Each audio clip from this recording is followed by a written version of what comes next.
of every American, regardless of party, race, gender, or the language your grandmother speaks. I accept your nomination to be President of the United States of America. The middle class is where I come from. We will create what I call an opportunity economy where everyone has the chance to compete and a chance to succeed.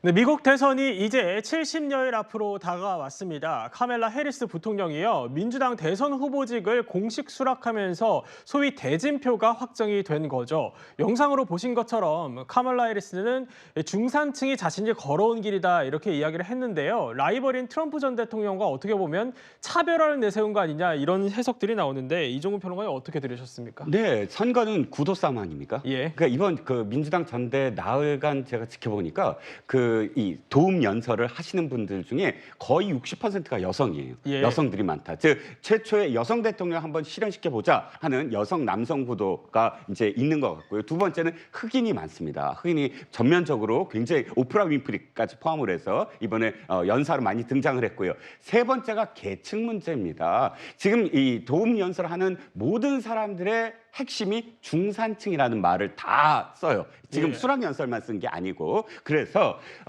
아시다시피 지금 도널드 트럼프는 억만장자입니다. 지금 클린턴 대통령이 연설을 할 때 아시다시피 황금 엘리베이터를 타고 내려왔다. 도널드 트럼프가 그러면서 출마의 변을 얘기했다. 이렇게 표현하듯이 억만장자이니까 지금 해리스 후보도 이렇게 얘기를 합니다. 트럼프 대통령이 하는 모든 공약은 자신을 위한 것이다 이렇게 표현하거든요. 예. 즉 자신 같은, 그러니까 트럼프 같은 억만장자 부자들만을 위한 그런 정책을 펴고 자신은 중산층을 위한 정책을 펴겠다. 예. 즉 계층에서도 중산층을 위한 정책을 하는 민주당과 부자들만을 위한 공화당, 이렇게 선거 구도를 형성을 해서 대항을 하려고 하는 의도가 보입니다.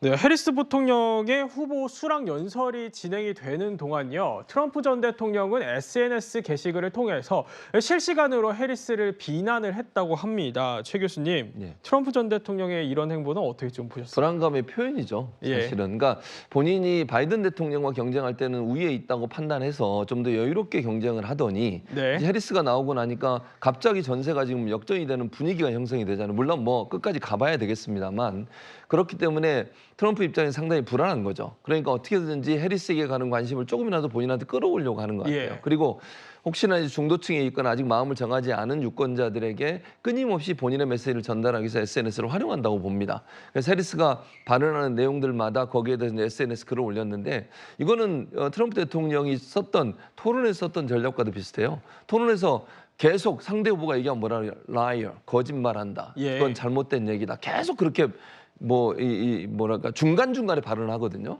마치 그런 태도로 보는 것 같아요. 토론은 아니었고 예. 수락 연설하는 해리스의 연설을 들으면서 끊임없이 글을 올리는 거예요. 예를 들면 해리스는 문핵의 상징이다.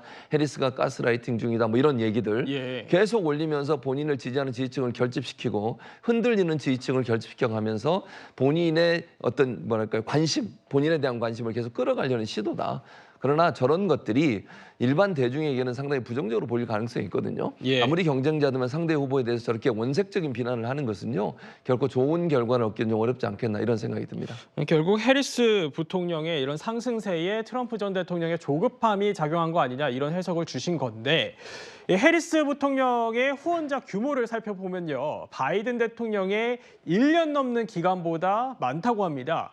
이 바이든 대통령에게 마음을 주지 않았던 민주당 당원들까지 어떻게 보면 해리스를 지지하는 거 아니냐. 홍수천 전 의원님, 이 해석 어떻게 보십니까? 예, 그렇게 해석을 해야 되죠. 사실 정치 자금을 바라보는 시각 그리고 예. 제도가 우리나라와 미국이 확연하게 다릅니다. 우리는 선거 자금이 법적으로 딱 한도가 있고 또 법인이든 또 그 개인이든 정치 자금 후원할 수 있는 한도가 500으로 딱 그 500만 원으로 예. 딱 정했는데, 미국 같은 경우는 사실상의 어떤 그런 후원의 한도가 없고, 그리고 또 예를 들면 국회의원 어떤 보좌관만 하더라도 우리는 이제 9명을 이제 법적으로 이제 국가가 지원을 해주는데, 네. 미국 같은 경우는 사실상 국가가 지원해 주는 사람은 소수고 나머지는 다 본인이 정치 자금을 가지고 하는데 한도가 없습니다. 그만큼 이 정치 자금을 얼마만큼 모으냐 하는 것은 미국 정치에 있어서 굉장히 선거의 어떤 성패에 굉장히 중요하다. 왜냐하면 그게 방송이라든지 조직의 규모라든지 이런 것을 다 지탱할 수 있는 그런 자금의 원천이 있기 때문에 그런데 사실 뭐 미국도 마찬가지고 우리나라도 그렇고 될 만한 어떤 후보한테 많이 이제 선거 자금이 모이는 거 아니겠습니까? 예. 바이든 때는 그만큼 바이든 대통령이 될까 트럼프한테 될까 이런 우려 그리고 또 좀 좋아하지 않는 이런 것들 때문에 사실 사람들이 민주당뿐만 아니라 중도층에 있는 사람들까지도 좀 후원을 하고 정치 자금을 모금하는데 좀 소극적이었다면 지금 해리스에게는 많은 민주당원들과 중도층이 이런 성장 가능성 그리고 호감도를 가지고 많이 지금 지원을 하고 있는 것 같습니다. 네. 해리스 부통령과 트럼프 전 대통령은요, 두 후보 똑같이 대선 후보직을 수락하는 연설에서요, 이 사람을 언급했습니다. 바로 북한의 김정은 위원장인데요. 어떤 말을 했는지 영상으로 들어보시죠. I will not cozy up to tyrants and dictators like Kim Jong-un who are rooting for Trump. North Korea, Kim Jong-un, I got along very well with him. It's nice to get along with somebody who has a lot of nuclear weapons or otherwise, isn't it? When we get back, I get along with him. He'd like to see me back too. I think he misses me. 네, 이야기를 들어보면요, 정말 상반된 평가입니다. 김수인 평론가님, 어떻게 보면 이 미국의 대북 정책 방향이 이 한반도 안보에 상당히 중요한 이슈죠. 영향을 미치는 이슈인데 누가 되느냐에 따라서 결국 승판이 좌우가 될 텐데 어떻게 좀 보십니까? 네, 현재 선거에서 하는 발언은 해리스 후보하고 트럼프 후보가 상반된 발언을 북한에 대해서 하고 있죠. 예. 다만 정치에서는 선거 때 했던 발언하고 실제로 어떻게 정치에서 돌아가는가 이것에 차이가 날 때가 있고 심지어는 과거에 클린턴 정부나 부시 정부는 초창기에는 북한에 예. 대해서 강경책을 폈지만 나중에는 북한하고 화해를 했고 오바마 정부 같은 경우는 처음에는 북한에 유화책을 폈는데 잘 되지 않아서 나중에는 전략적인 대로 돌아섰거든요. 예. 그런 것들을 봤을 때는 선거 발언만으로 좀 앞으로 내다보기는 어렵다라는 그렇군요. 점이 있고요. 예.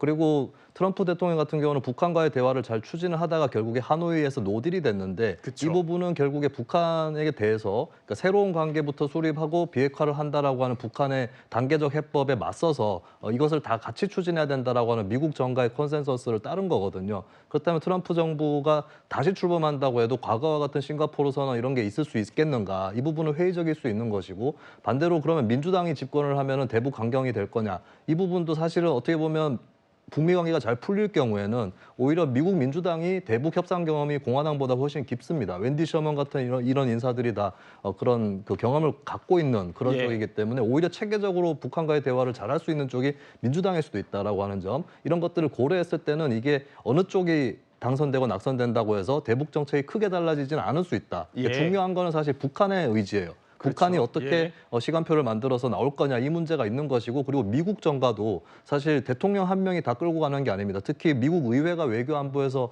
갖고 있는 영향력 이런 게 크기 때문에 예. 하나의 합의가 필요한 거거든요. 그런 의미에서는 이 선거에서는 북한에 대한 입장이 확 갈려 보이지만 결과적으로는 이제 북한이 어떻게 나오느냐와 맞물려서 미국 전체 정가가 어떻게 합의를 하느냐 여기에 따라서 결국 대북 정책이 움직일 거라고 저는 예견을 합니다. 네, 결국 선거 이후 상황을 더 지켜봐야 된다 이런 말씀이신 건데